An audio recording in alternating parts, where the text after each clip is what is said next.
Hello madlang person, for today's video, dahil kahapon ay election day, 'di ba? So sobrang busy ang mga tao, excited ang mga tao, ready na ang mga tao kung sino yung iboboto nila, yung karapat-dapat talaga at yung mula sa puso at isipan nila, o 'di ba? Ganoon naman talaga eh.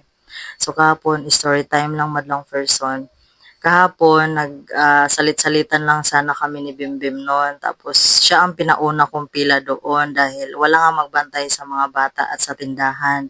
So siya ang muna ang pinapila ko doon, tapos tinignan yung mga pangalan. Siyempre kailangan muna tignan yung pangalan doon sa master list, 'di ba?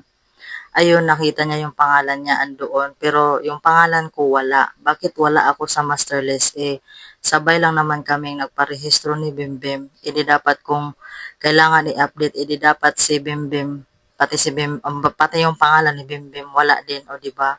Nakakapagtaka lang madlang first, no? Tapos ibang-iba yung vibes kahapon sa election, di ba? Alam na alam nyo yan. So basta trending na trending talaga ang election kahapon. Oy, hanggang ngayon. Tapos ayun, nalulungkot lang ako dahil sayang yung boto ko. Excited pa naman ako. So ayun nga, wala na akong magawa. So, bawi na lang ako sa 2028 ba for the president. I-ano ko na lang doon sa Comelec kung anong nangyari, kung bakit ganon. So ayan nga, pagkatapos namin kumain madlang first one, nagawa na lang ako ng ice candy dahil naubusan man ako ng ice candy at saka madaming mga batang naghahanap ng ice candy. So ayan nga, wala akong no choice no kundi gumawa. Bali tatlo pala ang flavor na ginawa ko diyan. Medyo nagkurog-kurog na ang aking mga tuhod diyan dahil nakatayo lang ako. Sinadya ko lang talaga magtayo-tayo diyan madlang person paggawa dahil merong mga batang makulit na nagdidisturbo sa aking paggawa-gawa diyan. Lalo na si Jinjin, panay-hingi dyan sa ginagawa kong ice candy. So, ayan nga madlang person, nalulungkot lang talaga ako ba. Tapos, lalo na kahapon, ang lakas ng ulan, sobrang lakas ng ulan dyan. Habang gumagawa ako dyan ng ice candy madlang person, binabaha na ang aming kusina.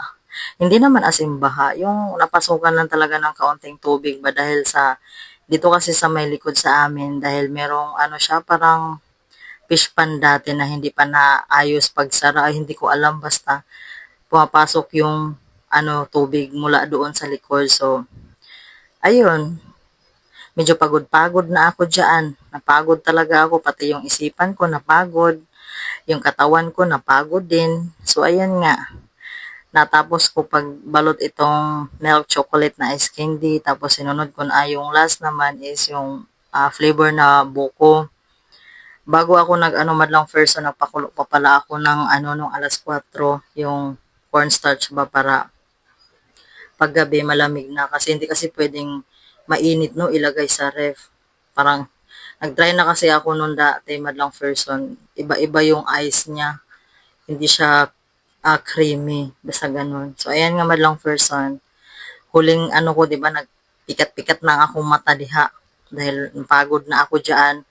At saka kinabahan na ako diyan madlang person ba kung sino yung mga umaano na yung mga kumakandidato sa election ba. Alam nyo naman yun, di ba?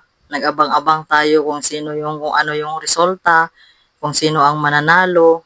So bahala na. So syempre, nakakaano din kaya, di ba? So ayan nga madlang person, ito na ang huling ice candy na ginawa ko. So yun lang, hanggang dito na lang. Bye!